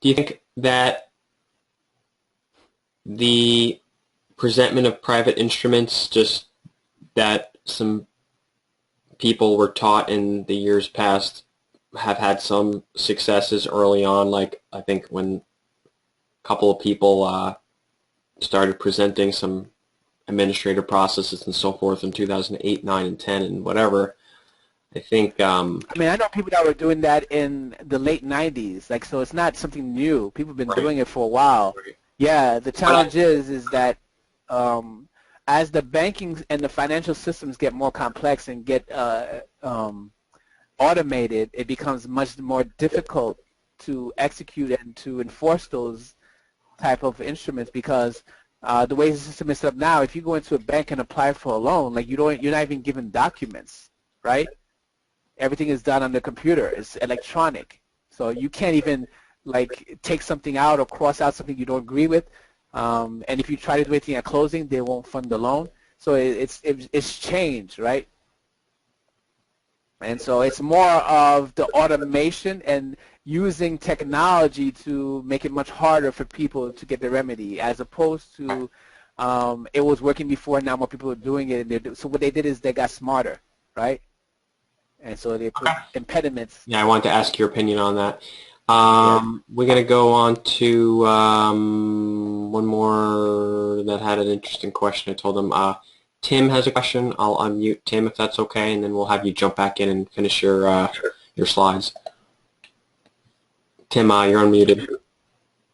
Hey guys, thanks for hanging out for me. The question that I raised had to do with basically when we generate a note, whether it's a check or something like that, it has been taught in the past by others that we have an interest in that note. And one of the technologies that was offered at the time has been proven to be both ineffective and probably improper for regaining the interest in those instruments. And you've brought up OID and that sort of stuff. I was just curious if you know of a process that would allow for basically regaining that interest, as has been described in the past, but you know, maybe there's another more effective process. I think that was the gist of my question. Well, anything that any agreement you're party to, especially one of these adhesion contracts when you're the only one signing the instrument, just know that anytime you're the only one signing the instrument and you're giving up a right or you're agreeing to an obligation, that is a check. That is a note. You're the maker of that, right? So as the maker of that, you have a right to recoupment, right? And so when it comes to remedies or being able to claim or discharge that, like I said before, when it comes to presenting private instruments, I haven't seen anything that works. What I will expound on are public remedies, right? For instance, if like we're back to the mortgages, right, and the promissory notes, right? When you are the maker of that promissory note, it's a unilateral contract because no one else is signing that, right? And so what happens is if that loan gets securitized, sold off, whatever, or that you have a material alteration of that instrument, which is actually it's one of the defenses. I don't know if we ever got back to discharge. Yeah, it was a material alteration of the instrument, right?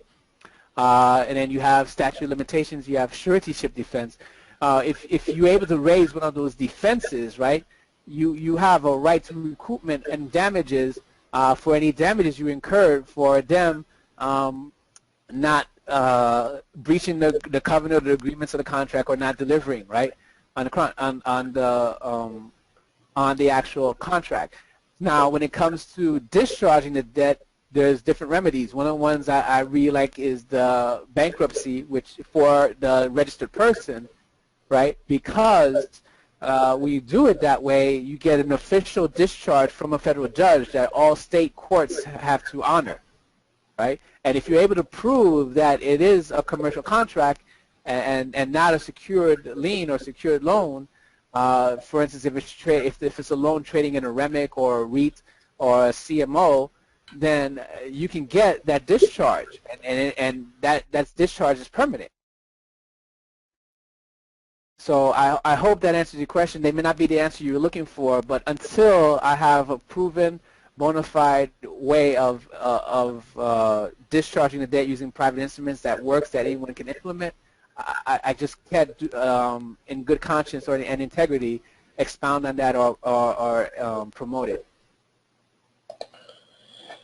Let's see. You wanted to take AJ. I'll have him ask a quick question, and then we'll let you finish up.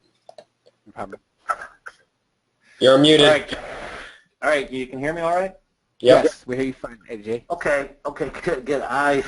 Yeah, I was listening. I kind of had questions all along the way here, but you know, I'm somebody that does work in the financial world here, and does have some connections with some potential intermediaries. But you know, how would you approach them? What could you bring to them, or you think it's just, even though I have them, I'm just a little guy, and it's probably not worth the effort? What do you think? What do you want to accomplish? Well, you know, I'm aware of two different, I'll call them groups, that are trying to do either, you know, liens or bills of exchange, international bills of exchange, and you know, they've kind of said the same thing. Hey, we need to find an intermediary. But what do you want to accomplish? Why do they want to? They want to accomplish something, right? It's not the bills of exchange that is the end result. What is the end result that they want to get by issuing those bills of exchange? You know, what they want to do is they want to monetize some liens. But you know, I don't know if I want to play that game. But you know, liens against who or what? Public officials, judges, that sort of thing. I would not go down that road. Well, that's what I told them. Judges, judges and public officials have immunity, absolute immunity, unless you can prove that they were acting outside the ambit of their authority and they didn't have jurisdiction. And in most cases, people gave them jurisdiction. Well, you know, I know one guy did an international bill of exchange. He's just trying to pay off his mother's house. You know, she's in foreclosure, and you know, he asked me to go be a witness for him at the hearing, and the judge wouldn't even bring it up, wouldn't even discuss it with him, you know. Like I said, I have not seen any of those methods work firsthand, so I cannot attest to them. But I do know there's ways of challenging foreclosure and get it discharged using public remedies that do work. And the beautiful thing about it is that you don't have to be a genius. There are certain defenses that you can raise, and they win every single time because there's case law and precedents that the judges are bound by. Well, I do know one person personally who did exactly what you just said. He said his mortgage was an unsecured debt, went through bankruptcy, and he won, and he got the house out of it. So it totally discharged the obligation. He ended up with his house because he claimed it as unsecured. He won on that premise. Yeah. And so that I can espouse on because I know it works, right? The other ones, and I'm not saying that those people out there teaching discharge are lying. They probably have had success, but I have not seen it work personally. So I can't, with integrity, sit there and teach this stuff because I haven't done it. Right. I've tried it. It hasn't worked for me. Okay. Right? So my suggestion is for those that want to issue instruments, start small, right? Understand negotiable instruments. Understand how these instruments work. You can start by creating a small operating trust, right, or a small holding trust, and start acquiring assets and start exchanging and issuing trust certificates in exchange for assets and commodities into that trust. Now that you have a trust, right, a bona fide trust that has assets, you can build credit for that trust, and that trust can have 10 to 20 times the amount of credit you can have as an individual. Now you have a trust of assets and credit. Now the trust can issue instruments. The trust can draw on lines of credit, and you have not personally encumbered yourself. That you can do. That works. I'll do that all day, every day. You understand? How do you get those kind of contracts that'll underwrite those instruments, you know? You know, the trust certificates, as the trustee, you can issue trust certificates backed by the assets or backed by a line of credit. For instance, if you have, let's say, a $10,000 line of credit and you want to buy a computer and printer for the trust to handle trust business, you can go into a Best Buy or something, open up a credit account under the trust EIN and acquire that and pay it off as time goes on. But the point is that you've just, with your signature, right, created new money, created new wealth, created new assets without encumbering yourself personally, right? And the trust is responsible. As long as you're handling trust business, you know. And what happens is when you have a trust, you could attract people to invest or contribute assets to the trust in exchange for trust capital units, and that's one way of getting together, pooling assets and resources, and you can start to build credit for that trust, and people can pool their assets, and then now the trust can issue instruments. I've deposited a bond or promissory note issued by a trust into a court before. You understand? So as long as the trust has assets or something of some collateral backing those trust certificates, you can start there.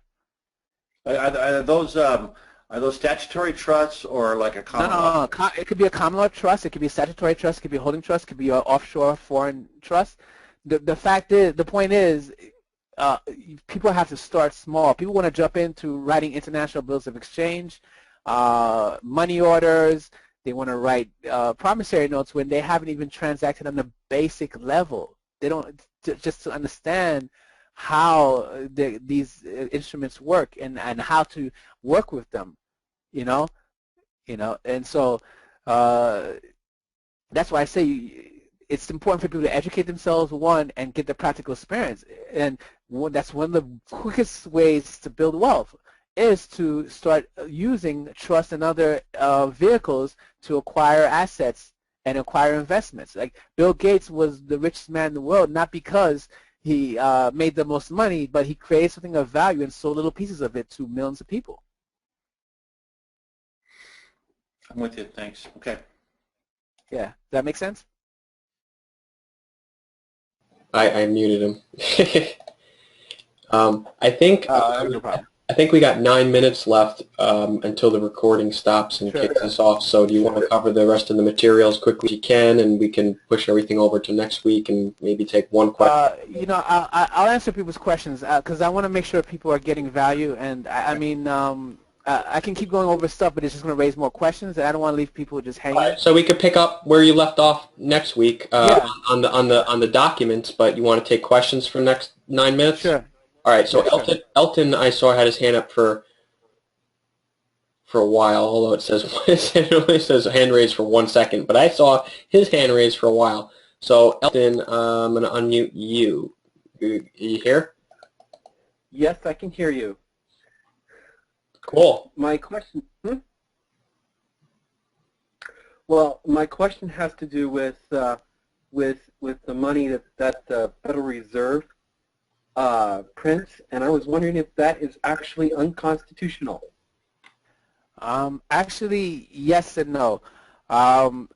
If you're dealing with the jure republic, right, the Constitution specifically enumerates that Congress has the right to issue and print the currency, but you're not dealing with the republic. You're dealing with a corporate United States, right?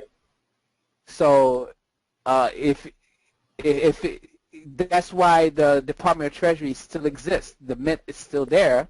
It's probably empty and it has cobwebs on it, but what we're dealing with is a corporate democracy, and so under the corporate democracy, they have a right to do whatever they want with their property, right? Which are the citizens and its assets. And so, yes, if you're dealing with the de jure republic, the Federal Reserve is unconstitutional. It is fascism and corporatism, and it is treason and sedition. And that's why all the governors of the Fed and even the Secretary of the Treasury, they actually expatriate out of the United States to take that position. Cool. Let's go with Eileen, who had her hand raised for a good amount of time here. Eileen, you're unmuted. Or what? Yeah, you're on. Go ahead and ask the question. Yeah, you remember Garrett, don't you? Eileen, if you're okay, just go ahead and ask Grant your question.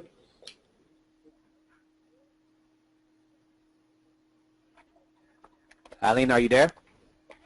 Where, down there? Okay, I don't know. I don't think she knows that she's on the webinar being unmuted, so I'm going to go to the next. You can raise your hand again if you're ready, Eileen. Clark, you're up. You have a question, Clark?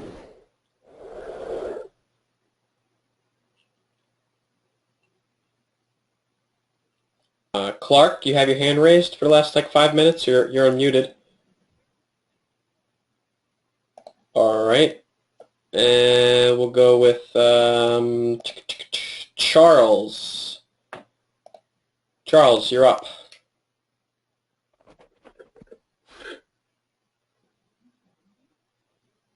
Guess we put everybody to sleep. Yeah. You know,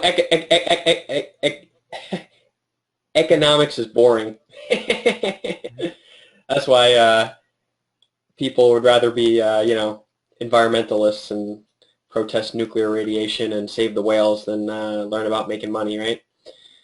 Yeah, but it's all economics, right? Because economics is defined as the allocation of scarce resources, right? Right. Yeah. And so one of the major tenets of economics is that people act, right? People always act in their self-interest. And so if people are operating in a system and they don't understand it, then, you know, they are victims of that system. David, do you want to ask a question? I'm about to unmute you. Ready? Go. Oh, hey there. So I recently read, and I don't want to you know, cause fear or anything, but the federal government's #1 threat is not terrorists, but sovereigns, they say. So how do we deal with that kind of issue and have a proper standing with the public? That's a great question, and I'm glad you brought that up, because a lot of resources are being allocated towards that. And the reason they say it's the biggest threat, not because of violence, even though you've actually have had some incidents of violence and officers being killed and stuff like that by these so-called sovereigns. But the biggest threat is because it's a threat to their to the state and their control, right? Because people have gotten the wool taken over their eyes. So the last thing you want to be deemed at is as a combative or an enemy of the state, because then all constitutional safeguards and protections go out the window. You know, even though under the Constitution for the United States of America says no bills of attainder can be issued, and basically a bill of attainder is being jailed or convicted without trial. It's done all the time. Look at Guantanamo Bay, right? So the best way to not be categorized as that is not to fight the system, right? You don't want to fight the system. You don't want to try to change the system. You just don't want to partake in it, meaning that the best way to beat the system is not to partake into it, because the only way the system can keep going is people keep perpetuating it. If we were to boycott signing anything or taking out any loans or anything for the next 6 months, the system would fall apart, right? That's why I promote stop going and contracting personally and taking on these liabilities personally and start operating through entities and trust, right? That way you personally don't partake in the system, right? And that way you don't have to fight the system. You don't have to go in there and then line the court with all this paperwork and stuff like that. You'll know how to protect and reserve your rights, because you won't be out there contracting your rights away. So the best way is to educate yourself and not to partake in the system. And when you contract within the United States, contract through a proxy, right? Does that make sense? Was that David that asked the last question? So, yeah, thank you so much. Does that answer your question, David? Yeah, I mean, that was very well elegant and very thought out answer, and I appreciate that.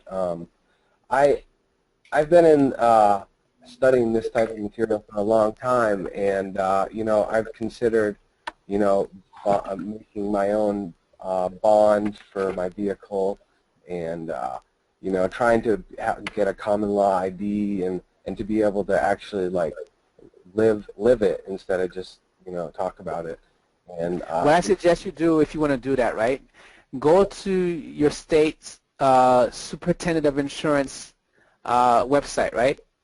And either look up, it might be on the site, or you might have to call and find out what is the process if you want to self-insure, if you want to get a performance or a guarantee bond, or you want to post a bond or self-insure, and they'll tell you exactly what you need to do that. And then once you do that and you post it or you get a bond, you can go to DMV and register your vehicle, right? You can actually put the vehicle into a trust, or your automobile into a trust, and register as a trust, right? That way, it's a private trust, and when you're operating the vehicle, you're operating as a trustee, right? Yeah. Okay. So that way you can operate and not get harassed all the time, right? You can have plates on the car. You have your insurance certificate from the Department of Insurance of your state or whatever, and you are legal, right? As well as lawful. Does that make sense? Absolutely. Yeah, and then you can have the as the trustee, you can create a trust ID and have the executive secretary sign it, certify it, of the trust, certify it, right? And you can carry that as your identification. One of the things I like to do is I created an affidavit of identity.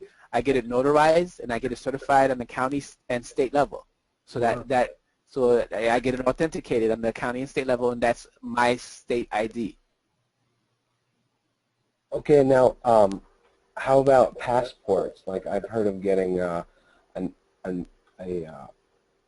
national or American national ID, or even like I guess there's a world citizenship passport. Yeah, I have the WSA passport, and I've used it to get into court buildings, into government buildings and stuff like that. And I have not used it to travel yet. I know people who have successfully, not only domestically but abroad. So, and if you go to their website, they have plenty of examples of success. In terms of getting a national passport, I'm in the process of applying for a U.S. passport as an American national without a Social Security number and without any government-issued ID or government-issued birth certificate. I'm going to be using my affidavit of identity and the affidavit of an identifying witness. Oh, nice. And once I complete that, I will update the group on it. I haven't done it yet, so I can't speak on it. I know people who have gotten the national passport. I've heard people say that to get a passport, to be a true private citizen, they want to get a national a passport as a state national or state citizen, and that will be handled through their Secretary of State. I have not done that, but I've heard that that's what people have been working on. So those are options that you may want to consider. I just want to say that, I mean, just because you don't have that doesn't mean that you're not. You can't assert that you're an American national, because what's the purpose of getting a passport is merely for travel or ID or whatever. That's not. So I want to get out of the, it's an illusion that, okay, if I don't have that document, I'm not going to be recognized as an American national. That's not the case, because what if you are an American national since birth, Yeah, and you don't have to apply for that ever if you don't wish to travel. But you No. My point was in the process, because I haven't completed the process yet, so I can't speak on the process. That's what I was saying. But in terms of status, you declare your status, recognized or not. You declare your status by declaration, right? And a person has the right to declare their nationality. Right. I was just to the individual was, and a lot of people, I get that question all the time, and they think that by getting the American national passport, you are going to have some automatic immunity or automatic recognition or this and that and whatever. I'm not saying that it might not be helpful or might not be really good, but if you don't know in your head, if you don't know how to rebut presumptions, if you don't know court, let me go on here for a sec, because this is important. Yeah. If you don't know court procedure, if you don't know how to rebut presumptions, if you don't know the basics of contracting, if you don't know how to avoid getting into adhesion contracts, you place yourself back in their jurisdiction or fail to rebut the presumptions that you are, even when there is very little to no evidence that you are. So get out of you got to just stay involved with your study and pick up everything that you can over time. If I just do a webinar tomorrow of how to fill out the application because Grant says he's never done it. I know 2 people that have done it. I've seen it, right? But if I go on the screen and show you how to fill it out, it's not going to be helpful to you because you'll undo that status just by not knowing some basics of court procedure. What if you get charged with something under a statutory crime as a U.S. citizen? What are you going to do? Just go in there and wave the passport and think that the judge is going to say, oh, okay, we don't have jurisdiction with you? No. You have to put a motion for a challenging jurisdiction and a notice of motion to challenge jurisdiction. You have to do the proper things in the proper procedure that little by little, as you get on our webinars over the course of time and take your own time to study, the history, the precedent, the case law, the procedures. And not only that, if you have minimum contacts, you have already waived jurisdiction, right? If you went in there and contracted it, and then you own property, you personally own property or do business in that state or in that jurisdiction, you've already waived jurisdiction, right? Right. So that's where Tyler was going into understanding how to contract and understanding. Like, this is why I keep saying you can partake in the system and not be of it, right?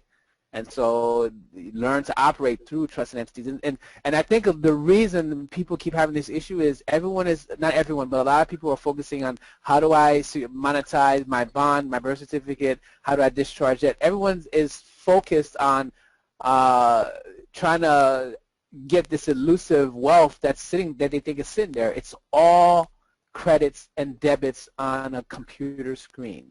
It's not money. There's no BC bond or black card that you're going to have all this money on it. It's all computer entries, okay?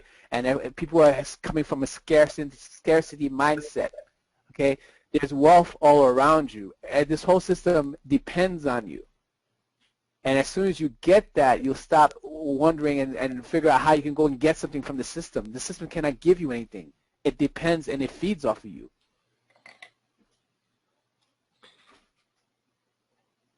Again, back to my discussion before, you could have multiple citizenship.